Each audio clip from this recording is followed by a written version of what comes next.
OK, welcome back to some breaking news regarding Manchester United's search for Erik ten Hag's successor. As you can see, our chief reporter, Carve Solikol, is with us, teasing us whenever you come into the studio, Carve. What have you got for us? What's the latest news? Well, look, Sporting believe that Ruben Amorim's move from Sporting to Manchester United is a done deal. Amorim has told Sporting that he wants to move to United. But what Sporting are doing at the moment is defending their interests. And they want to make sure that Amorim leaves the club in the right way after United told them that they were willing to trigger his release clause of 10 million euros, which is just over £8 million. Now, Amorim has a 30-day notice period in his contract. And what he wants to do is move to United straight away. And he wants to take 3 of his coaches with him. So what Sporting are saying is, hey, hold on a minute. We need to be respected in this whole process as well. You've got this 30-day notice period. You want to take these 3 coaches as well. So we need to be compensated for that. And they're asking United for an extra €5 million, which is just over £4 million.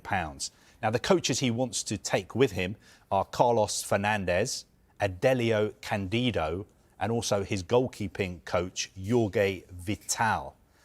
Now, what is happening in Portugal, obviously, has caused a lot of controversy with Sporting fans. Because Sporting fans, of course, they accept the fact that they've got a fabulous manager who's in demand. But they thought that 2 years ago, he signed this new contract. And they thought that the contract had various release clauses in it. The first one was for Portuguese clubs, because Amorim himself is a Benfica fan. And the last thing Sporting wanted was for him to ever move to Benfica or, God forbid, go to Porto. So they made sure that his contract said any Portuguese club that you go to, the release clause is €30 million. Then everybody thought, Sporting fans thought, that the release clause for all other clubs was €20 million. They thought, OK, that is fair. That's a big amount for any club to pay.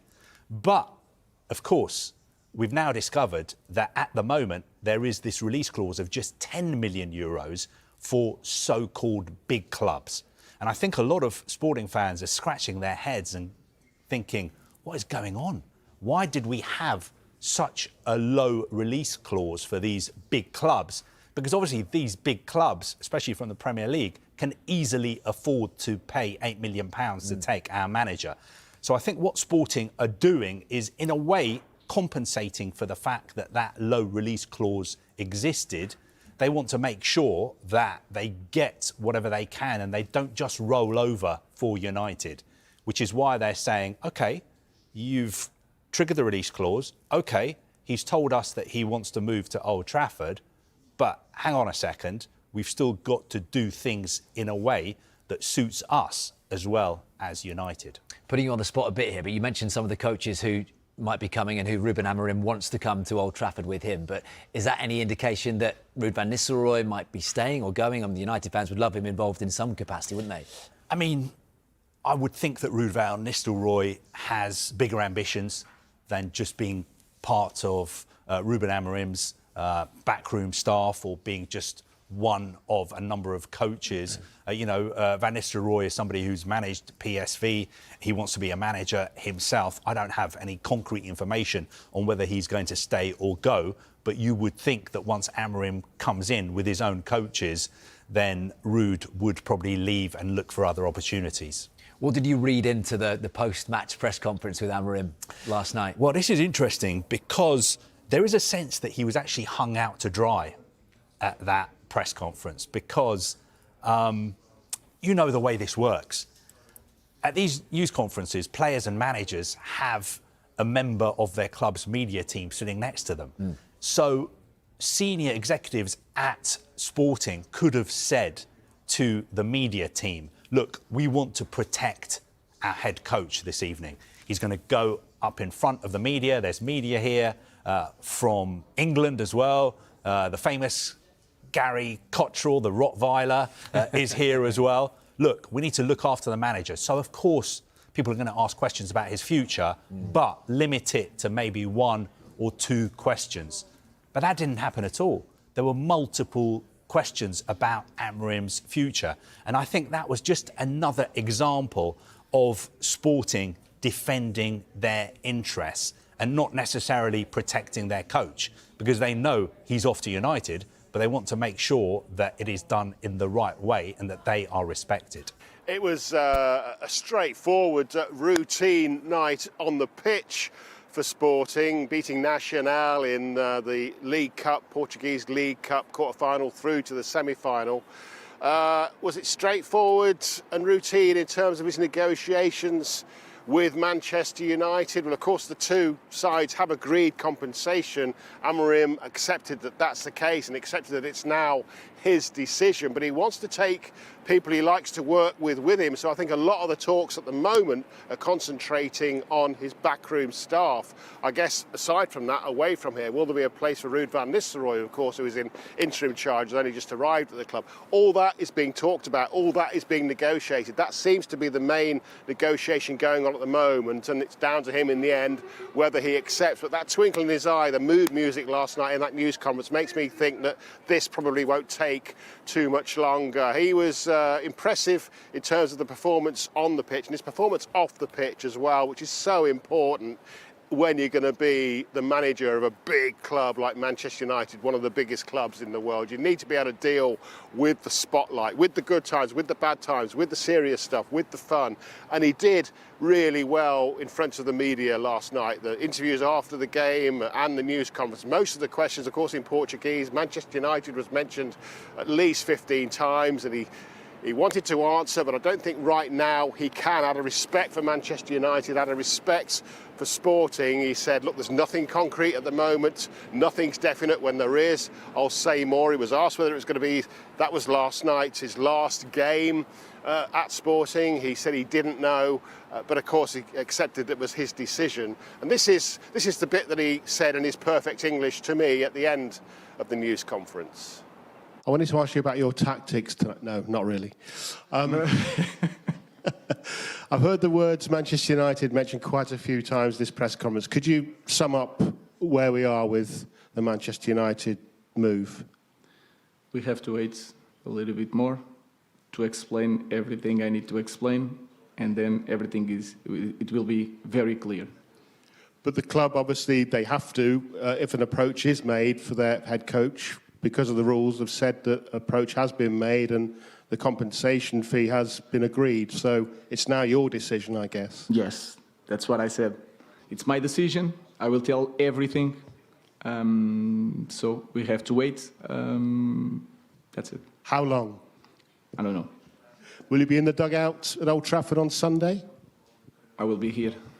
Definitely. I don't know. So I'm being told by journalists in the know locally that João Pereira, you'll know his name, a former Portugal international, who's in charge of the Sporting B team, is being lined up to take over from Amorim should he go to Manchester United. But Amorim will be taking today's training session with Sporting, and he didn't wave goodbye last night. It wasn't a full stadium, it was a League Cup game. They've got a league game here on Friday, so maybe he'll reach a deal with Manchester United, but maybe it will be announced, but maybe he'll also want to be here on Friday night just to wave goodbye to the crowd who love him, and then potentially, who knows, be at Old Trafford, either in the dugout or in the stadium on Sunday for that game against Manchester United player ratings versus Leicester City. Casemiro shines with 8, one player raises concerns. Manchester United claimed a commanding 5-2 victory over Leicester City in the English League Cup at Old Trafford on Wednesday night. Here's how the players performed. Ruud van Nistelrooy made an unforgettable debut as interim manager, guiding United to a resounding win over Leicester in his first game since Erik ten Hag's departure. The former United striker embraced every moment of his managerial debut, celebrating with passion and rallying the fans as his team put on a thrilling display. The first half saw a goal fest, with Casemiro opening the scoring for United, quickly followed by a goal from Alejandro Garnacho. Leicester responded when Bilal El Khanis pulled one back, but United regained control with Bruno Fernandes' deflected free kick catching Danny Ward off guard and Casemiro adding his second. Leicester had one more before the break, with Conor Cody narrowing the gap. Though Leicester started the second half strong, Fernandes scored again, quashing any hope of a comeback.